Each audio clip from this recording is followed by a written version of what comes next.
J'espère que vous êtes bien, que vous vivez bien ce temps. Oui, ça va? Il n'y a personne qui est parti en courant, je suis content. Ça veut dire que vous savez pourquoi vous êtes là et que vous aimez aussi ce Dieu qu'on adore ensemble.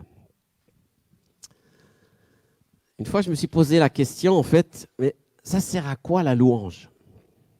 Est-ce que ça sert à quelque chose? Vous savez, on entend toutes sortes de choses des fois dans les églises, comme du style « on va chanter en attendant quelque chose ». C'est un petit peu comment on dit, le chauffe-Marcel. La préparation, l'ambiance, avant des choses plus sérieuses, quoi. Et c'était souvent le cas comme ça dans l'église. On dit, bon, enfin, on va arriver au message. Là, tout est dans le message. Puis en fait, quand on découvre Dieu, quand on commence à l'adorer, à l'aimer, à le louer, on se dit, mais finalement, c'est quand même important de lui parler, de le prier, de l'adorer. Le message aussi est important. Mais l'adoration, c'est la réponse finalement du message. Si tu crois que Jésus est ton sauveur, si tu as été touché par son amour, ben, tu as envie de dire merci, quoi. Tu peux pas. C'est pas quelque chose qu'on peut fabriquer. D'ailleurs, c'est ce que découvre quelqu'un qui découvre Dieu. La première chose qu'il fait, c'est qu'il va dire merci Seigneur. Sans avoir fait de séminaire, d'école biblique, de formation. Il ne connaît même pas la Bible, mais il dit merci Seigneur. Merci d'être venu dans ma vie, merci de m'avoir sauvé, merci de m'avoir touché, merci pour ton fils. La louange naît naturellement. Après des années, on devient des chrétiens un peu raisonnables. On se dit, ouais, ça c'est pour les jeunes, c'est pour ceux qui chantent. On met ça dans des catégories. Mais en fait, la louange ne se termine jamais, ne s'arrête jamais. Et elle devrait continuer, grandir, augmenter même dans nos vies. Dans le psaume 71, il est écrit, je te louerai de plus en plus, ou encore et encore. Ça veut dire que la louange, elle peut encore augmenter. Même si on a l'impression qu'on vit déjà des bons temps, qu'on aime louer avec l'Église, eh bien, Dieu va nous donner des occasions peut-être de le louer tout seul ou à d'autres moments pour que cette louange augmente dans nos cœurs. Donc, si ça devait servir à quelque chose, mais le mot « servir » n'est pas très bien utilisé dans cette circonstance, parce que c'est pas quelque chose de matériel, c'est pas un objet qui est utile. Mais pourtant, Dieu avait un plan. Et Dieu a toujours un plan. Et ce plan, c'est que l'homme soit en communion avec lui. Donc Dieu, il passe son temps à appeler les humains. Mais venez à moi, vous tous qui êtes fatigués et chargés.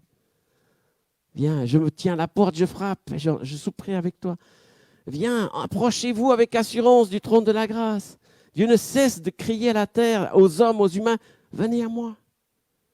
Écoutez-moi. J'ai quelque chose pour vous. J'ai des bonnes choses pour vous. Et puis l'homme, sans Dieu, passe son temps à fuir Dieu. Par des activités, par le travail, par le plaisir, par l'argent, par les hobbies, toutes sortes de choses, pour presque oublier Dieu. Essayer de remplir sa tête de tellement de choses que Dieu n'a plus de place. Ou la remplir avec d'autres dieux, d'autres philosophies. Et Dieu continue d'appeler, d'inviter, de dire, mais je t'invite, je t'accueille. Il y a encore de la place pour toi dans ma maison. On est tous un petit peu des fils prodigues qui sont partis loin, et puis le Père qui attend toujours qu'on revienne. Et quand on revient, qu'est-ce qu'il fait? Il fait la fête. Et la fête, c'est quoi? C'est la louange. C'est la musique, c'est la joie, c'est l'enthousiasme, c'est le plaisir d'être ensemble, de se réjouir, d'être en communion, d'être ensemble. Le Père et le Fils ensemble. Ce Fils perdu est retrouvé. Et chaque fois qu'on entre dans un temps de louange, comme ce matin, c'est le retour du Fils prodigue. C'est la joie d'être avec ce Père, de danser avec lui, de manger avec lui. En plus, aujourd'hui, vous allez manger ensemble. C'est magnifique. Dieu aime ça, qu'on soit ensemble en communion, les uns avec les autres et avec lui. Donc, si la louange sert à quelque chose, je crois que ça sert en tout cas à une chose très importante, c'est que ça remet les choses à leur place. Dieu est Dieu, c'est-à-dire qu'il est infini, éternel, souverain, puissant. Donc, il n'y a rien de commun avec nous. Nous sommes créés à l'image de Dieu, mais nous sommes créés, nous avons un début et une fin. Dieu n'a pas de début, n'a pas de fin. Nous ne sommes pas éternels, Dieu est éternel. Nous ne sommes pas infinis, Dieu est infini. Nous ne sommes pas omniconscients, omniprésents, nous avons des limites dans tout. Même si l'homme a quand même des capacités incroyables, il est limité, alors que Dieu n'est pas limité. À Dieu, rien n'est impossible, on l'a chanté. Nous, il y a des choses qui nous sont impossibles. Donc, dans la louange, on remet les choses dans la bonne perspective. Dieu est en haut, Dieu est au-dessus, Dieu est devant, Dieu est derrière, Dieu est partout. Et moi, je suis un petit homme là au milieu. La Bible nous compare à des fourmis, à de la poussière, à pas grand-chose finalement. Hein? C'est vrai, qu'est-ce que l'homme éternel pour que tu penses à lui? Psaume 8. Qu'est-ce que l'homme, toi qui as créé les cieux et la terre, les étoiles? Et pourtant, ce petit homme, Dieu l'aime. Cette petite femme, ce petit être humain, Dieu veut le rencontrer, Dieu veut l'aimer, Dieu veut lui parler. N'est-ce pas incroyable? Et souvent, je ne sais pas comme vous êtes, mais moi j'ai pensé, je dis, mais Seigneur, tu n'as pas le temps pour moi. Mes problèmes ne t'intéressent pas. Ma vie est trop insignifiante pour que tu prennes le temps de m'écouter. Et pourtant, Dieu, dans sa force, dans sa puissance, dans sa sagesse, est capable de nous entendre, d'entendre nos cris, d'entendre nos prières, de nous écouter, de nous parler, de nous conduire, de nous diriger. Vous voyez, cet amour incroyable. Il aurait pu choisir quand même quelques élus, quelques personnes un peu exceptionnelles et puis qui s'occupent des autres. Non, Dieu s'intéresse et s'occupe de chacun de vous. Il s'intéresse à chacune de vos vies. Donc quand on l'adore, on se remet à notre place. À notre place, c'est quoi? C'est au pied de Jésus. Puisque Dieu est Dieu, s'il est Dieu, si on réalise qu'il est Dieu, ben on peut faire qu'une chose devant un Dieu, c'est l'adorer. Regardez comme les êtres humains sur cette terre, depuis des siècles, ils font, quand ils rencontrent un Dieu, ou quand ils pensent que quelque chose est Dieu, ils vont faire des choses incroyables. Des fois belles, mais des fois pas belles. Mais ils pensent qu'un arbre devient Dieu, ils vont se mettre à adorer l'arbre. Ils pensent que la montagne est Dieu, ils adorent la montagne. Ils vont offrir des sacrifices. Vous savez, en Inde, par exemple, il y a plusieurs millions de dieux. Dans leur philosophie, c'est n'importe quoi peut être un dieu. Donc tu choisis ton dieu, tu le fais à ton image. Tu mets là un petit autel, ça c'est mon dieu. Une pierre, un caillou, un arbre, une feuille, une fleur, n'importe quoi. Et tu offres des sacrifices à ce dieu. Et les gens meurent de faim et donnent de leur propre nourriture pour ce Dieu, qui n'est même pas vivant, qui n'existe même pas, qui ne leur répond même pas. Parce qu'on a besoin d'adorer. C'est dans notre cœur, Dieu l'a mis en nous.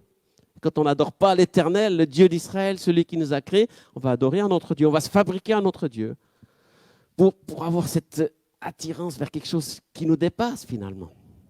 On sent qu'on a besoin de quelque chose de plus. Alors aujourd'hui, ça peut être plus subtil, ça se déguise dans le matérialisme, dans les hobbies, dans l'argent, dans le sport, dans toutes sortes de choses. C'est facile de savoir quel est ton Dieu. Qu'est-ce qui prend toute ta pensée? Qu'est-ce qui prend tout ton argent? Qu'est-ce qui prend tout ton temps? Ça, c'est ton Dieu. Ça ne veut pas dire qu'il faut habiter à l'église, louer sa chaise à l'année et puis bouger. Hein? Non. Mais dans notre travail, dans notre famille, dans nos activités, Dieu a de la place parce qu'il est Dieu. Puis on pense à lui, on prie, on le remercie pour le repas, on le remercie pour la nuit, pour la journée. Et on est en communion avec lui dans notre réalité. Donc la louange sert à nous mettre à notre place et Dieu à sa place. Ça veut dire quand on dit merci à Dieu, on dit je reconnais que sans toi je suis rien, comme on l'a chanté. Je ne peux vivre sans ton amour, je peux tenir sans ta grâce, je ne peux pas. J'ai besoin de toi. Et c'est juste. Et Dieu même, bien qu'il soit Dieu, n'est pas un Dieu méchant, dur, terrible, qui attend l'occasion de nous frapper, de nous corriger. Au contraire, c'est un Dieu qui attend de nous soutenir, de nous soulever, de nous motiver, de nous encourager. C'est ça le Dieu qu'on connaît. C'est ça le Dieu de la Bible. Il a été un petit peu déformé des fois par les humains, même par ceux qui étaient soi-disant ses serviteurs, par des pasteurs, par des prêtres, ou par des chrétiens, par des missionnaires, qui ont donné une image à moitié juste ou tordue. Ce qui fait qu'après on prend l'excuse de dire « ouais, mais alors si c'est ça, non ». Oui, mais ça c'est un homme qui a transmis une partie. Une partie était juste, mais une partie était fausse. C'est pour ça qu'on revient à la parole de Dieu, à la Bible, qui reste la référence et qui nous donne la vraie image du vrai Dieu. Un Dieu lent à la colère, riche en bonté. Un Dieu qui pardonne, un Dieu qui accueille. Et un Dieu, bien qu'il soit Dieu, nous accueille humains, imparfaits, devant sa présence, devant son trône. Donc la louange, finalement, Ça remet les choses en place, en perspective. Je suis au pied du maître. D'ailleurs, le mot adorer, ça veut dire ça. Adorer signifie se mettre à genoux devant le roi. Il faut lui embrasser la main. Ça veut dire tout ça. Et en français, on adore tout, quoi. On adore le café, on adore le foot, on adore la musique et on adore Dieu. Donc Dieu, il est un peu abaissé avec tout ça. En anglais, en allemand, dans d'autres langues, le mot adorer, il est réservé à Dieu. Alors juste pour y comprendre, ça ne veut pas dire qu'on n'a plus le droit de l'utiliser dans notre langage courant. Il faut bien se faire comprendre des fois. Mais adorer, c'est plus que juste beaucoup aimer quelque chose. C'est consacrer sa vie à celui qu'on adore. Et Dieu, il attend ça de nous, mais sans que ça soit quelque chose de frappant, de terrible, de dur. C'est quelque chose de libre. Dieu nous aime et il attend qu'on l'aime en retour. Il nous a aimés le premier, la Bible dit. Avant même qu'on l'aimait, même quand on était loin de lui, il nous aimait déjà. Comme le père qui a laissé le fils prodigue partir. C'est quand même une image assez extraordinaire. Parce que un fils qui part comme ça, avec l'héritage, en étant jeune, c'est comme s'il dit, mais tout ce que tu as, je vais en profiter maintenant. Tu ne m'intéresses plus. Je veux tirer un trait sur ma famille, sur mon passé. Et j'aimerais juste même que tu sois déjà mort, parce qu'en général, l'héritage, on le touche à la mort. Hein.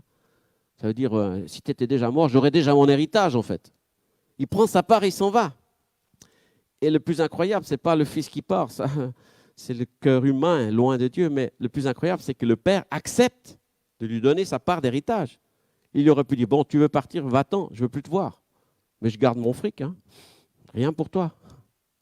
Il lui donne même sa part d'héritage, sachant qu'il va même faire des bêtises. Ça veut dire que Dieu nous donne toujours une chance. Nous donne des capacités extraordinaires, et c'est à nous de décider ce qu'on va en faire. Dieu se présente dans la Bible, mais il faut peut-être un petit peu chercher, creuser pour découvrir qui il est. Des fois, on a une image faussée parce qu'on ne connaît qu'une partie.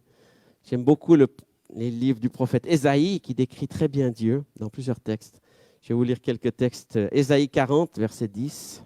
« Qui a mesuré dans le creux de sa main le volume de la mer? Qui a évalué de ses doigts écartés le diamètre du ciel et la poussière de la terre? Qui en a estimé la masse en la tassant dans un seau? Qui a mesuré sur la balance les montagnes et les collines? Qui a pris la mesure de l'Esprit du Seigneur? Quel confident Dieu a-t-il instruit de son plan? Avec qui s'est-il entretenu pour le mettre au courant? À qui a-t-il enseigné comment il faut s'y prendre? Ce qu'il faut savoir et par quels moyens comprendre son action. Devant le Seigneur, les nations ne comptent pas plus qu'une goutte d'eau qui tombe d'un seau. Vous imaginez? La Russie, la Chine, les États-Unis. Nous, on a peur. On lit les journaux, on dit, oh là là, qu'est-ce qui va se passer? Devant Dieu, une goutte d'eau qui tombe d'un seau. Il y avait le grand empire de Babylone, il y avait le grand empire perse, il y avait le grand empire grec, le grand empire romain, des empires incroyablement puissants. Ils ont été puissants, puis en même temps, ils ont disparu très rapidement. Devant Dieu, ça ne tient pas. Les populations lointaines ne pèsent pas plus qu'un peu de poussière. Tout le gibier du Liban ne suffirait pas pour lui offrir un sacrifice digne de lui. Les arbres de ses forêts pour entretenir le feu. Les nations toutes ensemble ne font pas le poids devant lui. Elles comptent pour moins que rien. À qui voulez-vous comparer Dieu? À quelle image le confronter? À une idole? Un fondeur l'a moulé, un orfèvre l'a flaqué d'or et orné de chaînettes d'argent. Celui qui est trop pauvre pour une telle dépense choisit un morceau de bois que les vers n'ont pas piqué, puis il cherche un bon artisan, capable de faire une idole qui tiendra solidement. Mais ne le savez-vous pas, ne l'avez-vous pas appris, ne vous a-t-on pas annoncé depuis le début, n'avez-vous pas compris la fondation du monde?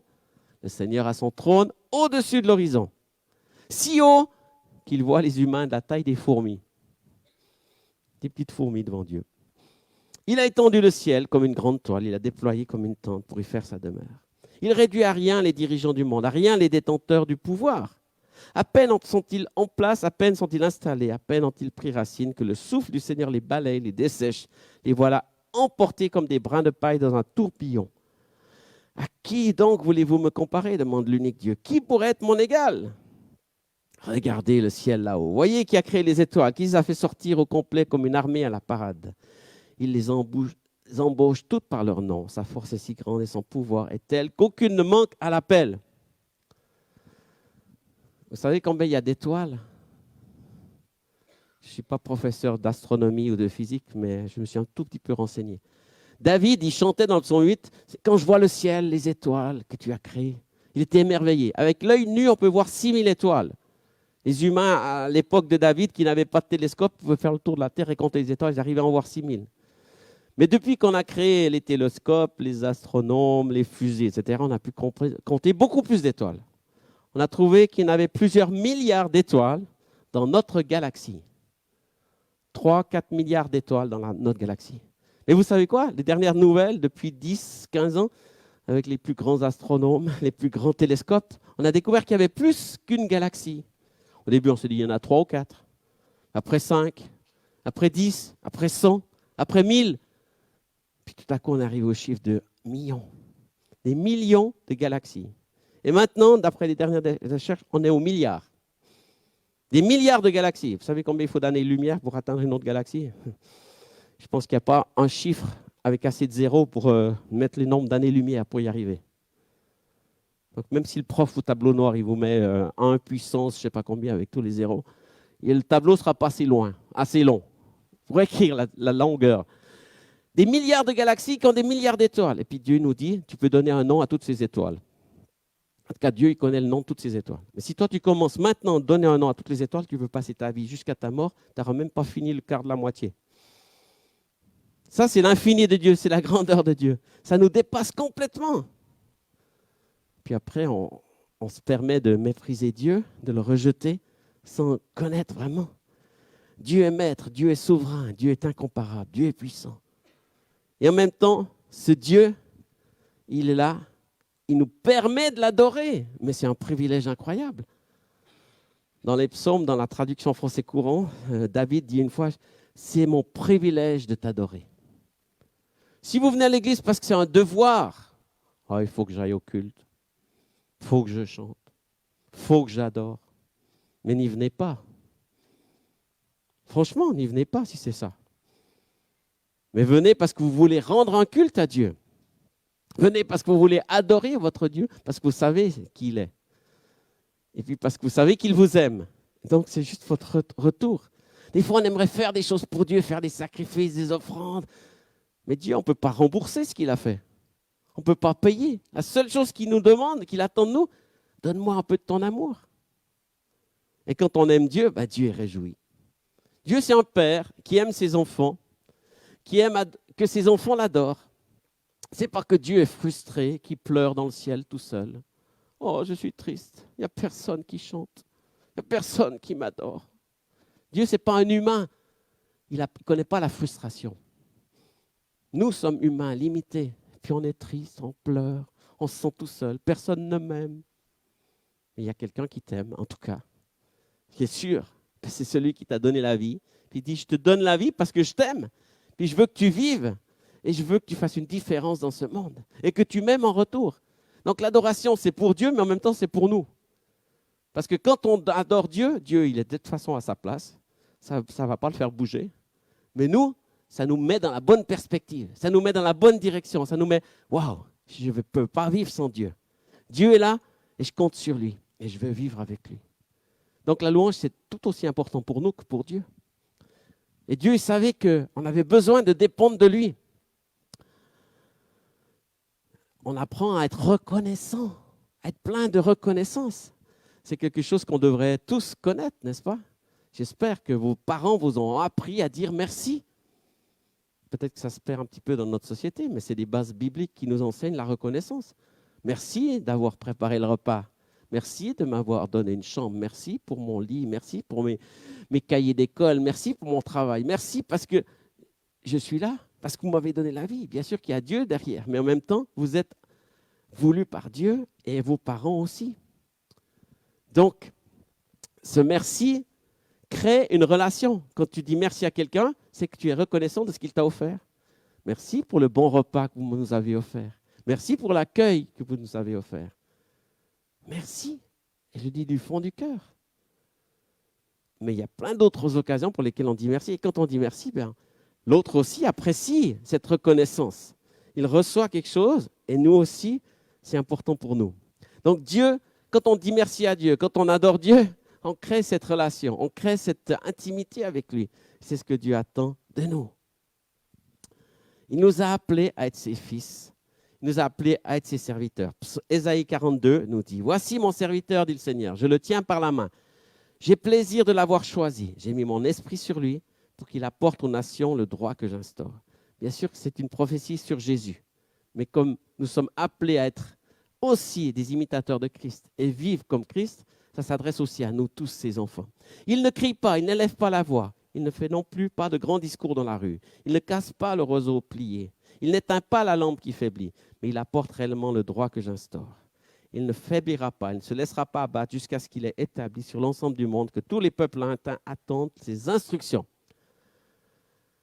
Celui qui a créé le ciel dans toute son étendue, le Seigneur déclare à celui qui l'a choisi, « Moi, le Seigneur, je t'ai appelé par fidélité à moi-même. Je te donne mon appui, je t'ai formé pour faire de toi le garant de mon engagement envers l'humanité, la lumière des nations.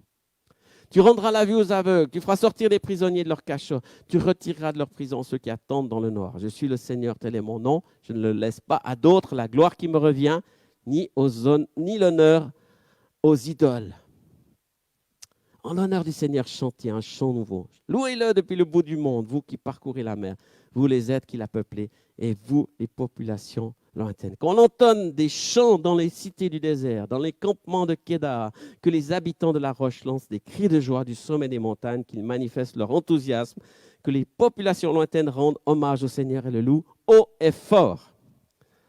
Il y a cette invitation de Dieu qui nous a choisis, qui nous a appelés à l'adorer. Et nous seuls pouvons répondre. Vous savez, personne ne peut louer Dieu à ta place.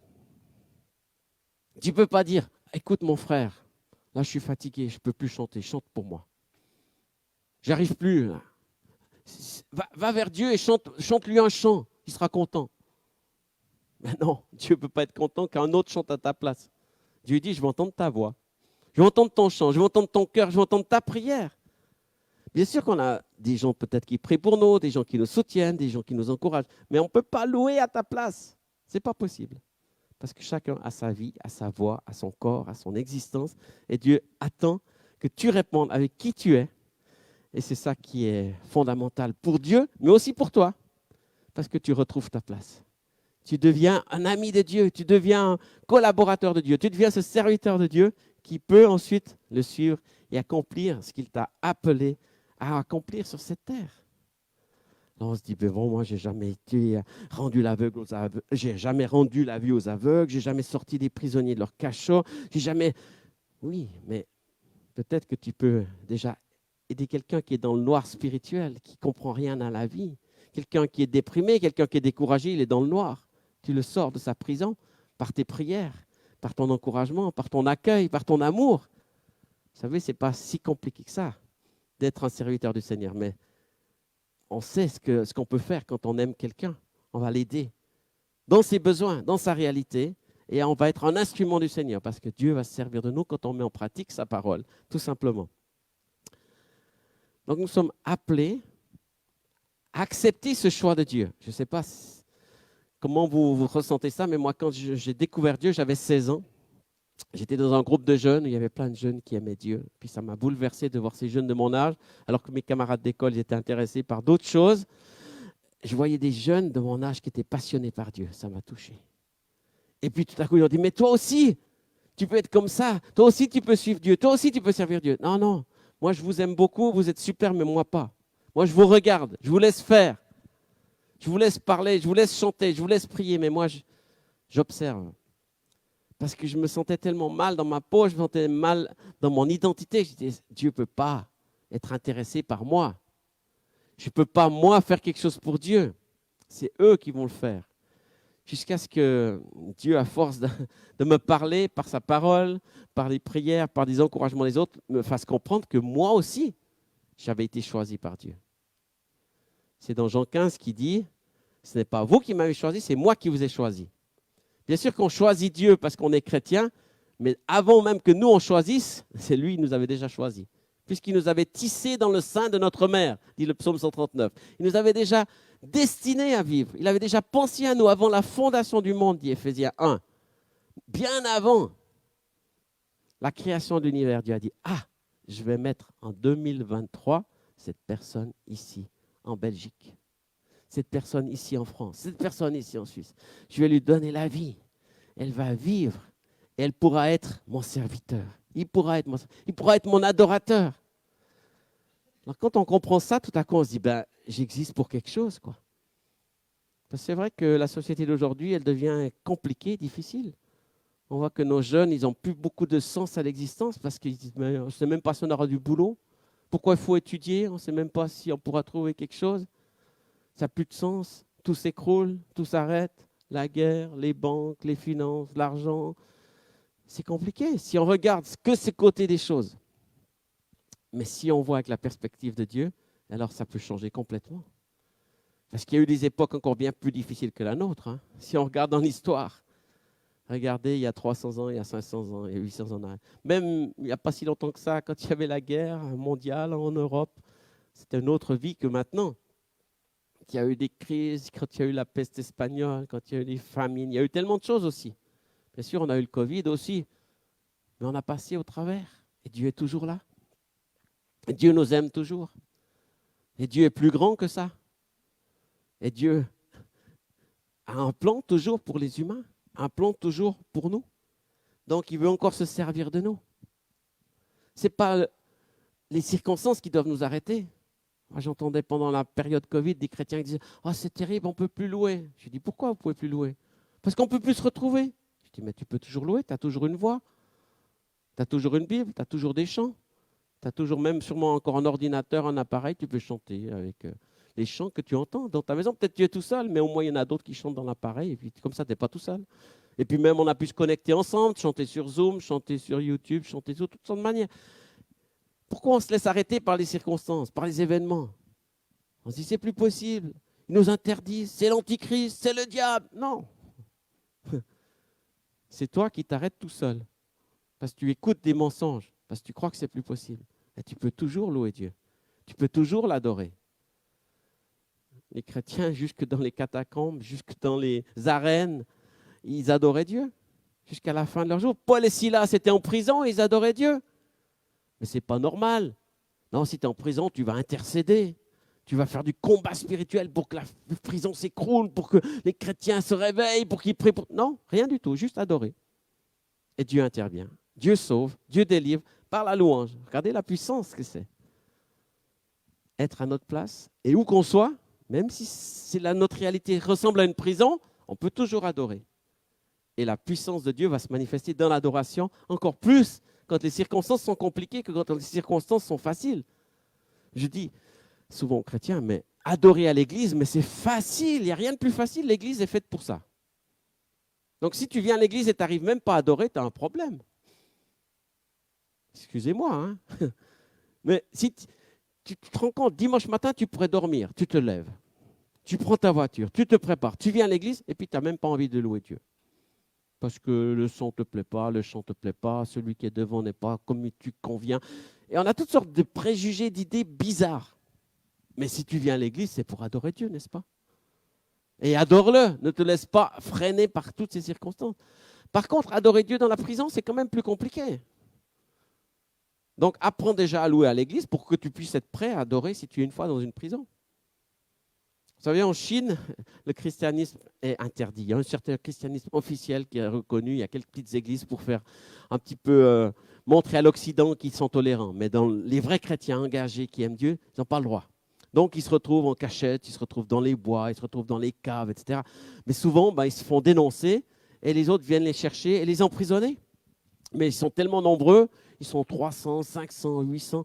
Il y avait une fois des chrétiens qui priaient dans la forêt, ils étaient 3000. Ils chantaient tellement fort qu'on les entendait jusqu'au village à 3 km. Mais ils n'arrivaient pas à se retenir.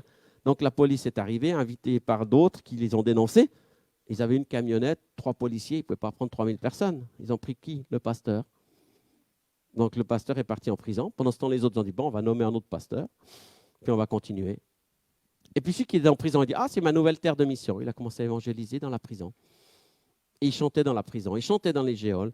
Ils disaient, ah, mais ils font trop de bruit, ces chrétiens, ça ne va pas, il faut le mettre dans une autre géole. Et puis il s'est mis à continuer de chanter, et il y a un autre qui s'est converti, puis un autre qui s'est converti.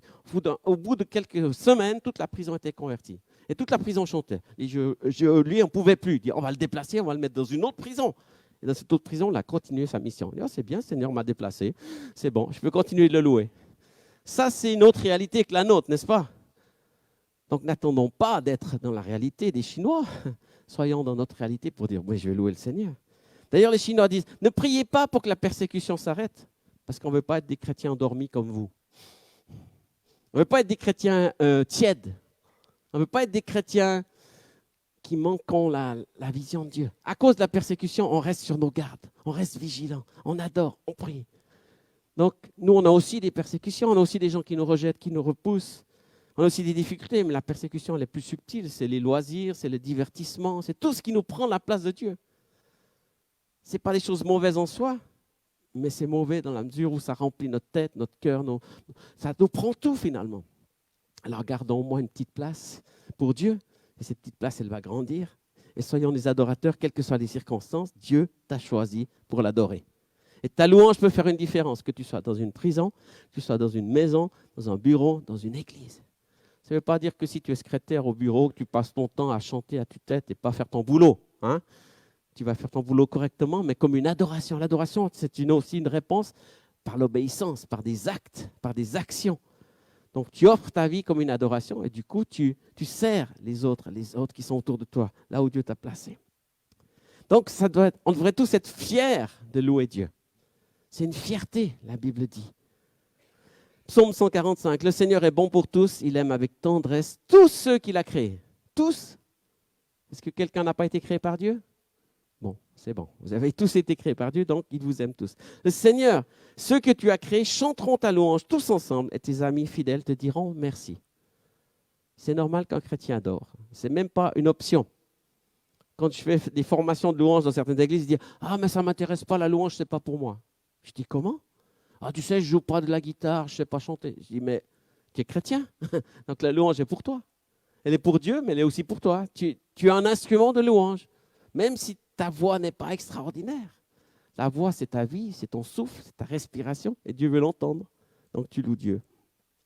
Alors, la fin de ce psaume, ils parleront de la gloire de ton royaume, ils raconteront tes exploits. Ils feront connaître aux autres tous tes exploits et la gloire magnifique de ton royaume. Quand on chante comme on l'a fait ce matin, et comme on va encore le faire, on proclame la gloire de Dieu sur toute la terre. Ici maintenant, à Colfontaine en Belgique, mais en même temps, notre musique, elle dépasse les murs, elle dépasse les océans, elle dépasse le ciel, elle monte. La musique, c'est des ondes, c'est des vagues. Il y a ces vagues qui se promènent, qui se déplacent. On ne sait pas jusqu'où ça va. Mais le son, il porte, il se déplace. Et je crois que Dieu veut se glorifier aussi de ce son de louange qui transperce les nuages. Et Dieu dit, waouh, je regarde là, oh, en Belgique, il y a de la louange. Waouh, c'est magnifique. Vous savez, vous n'êtes pas les seuls à louer Dieu en Belgique. Il y en a d'autres encore. Et ça, c'est bon. Mais il y en a aussi en France, il y en a aussi en Suisse, il y en a dans toutes les nations. Mais il faut juste qu'on augmente un petit peu le volume, puis la quantité, n'est-ce pas? Pour que les autres le sachent, l'entendent et le voient. Alors, je vais inviter le groupe à me rejoindre. On va encore chanter quelques chants. On va mettre en pratique encore ce message, cette adoration, cette louange. On va élever le nom de Jésus tel qu'il nous appelle à le faire. Avec vous, tous ensemble.